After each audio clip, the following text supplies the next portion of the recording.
三国演义》是罗贯中所作的中国古代经典小说，以三国时期公元184年至280年的历史为背景，描绘了魏、蜀、吴三国之间的政治斗争和英雄故事。这部小说以丰富的戏剧性和鲜明的人物塑造赢得了广泛的赞誉。本文将详细介绍主要人物刘备、关羽、张飞、诸葛亮、曹操、孙权，以及这些人物所处的故事背景。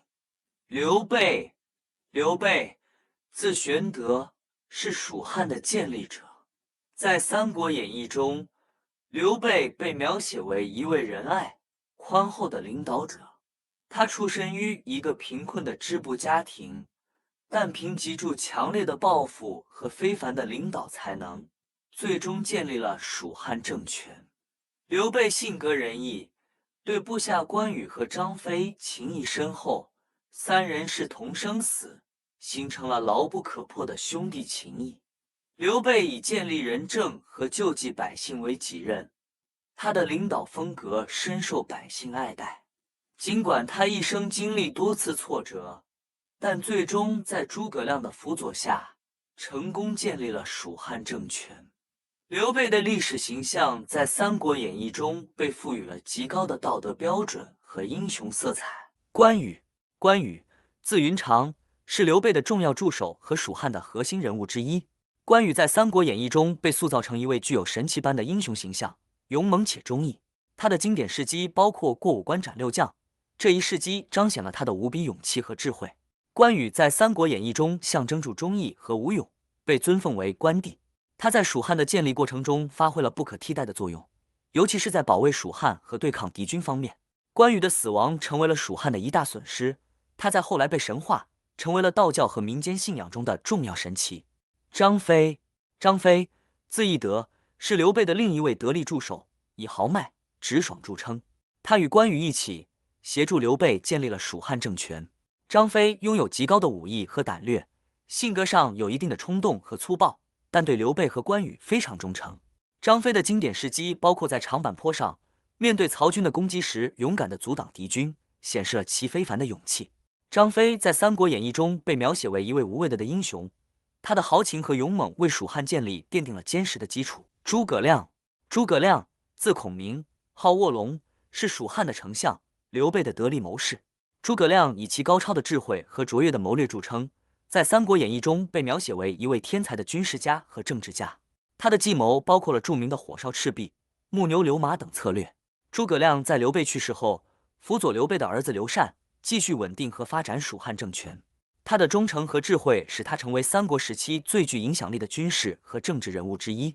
诸葛亮的《出师表》也成为了经典文献，展示了他的忠诚和高尚品德。曹操，字孟德，是魏国的建立者，也是《三国演义》中的主要反派之一。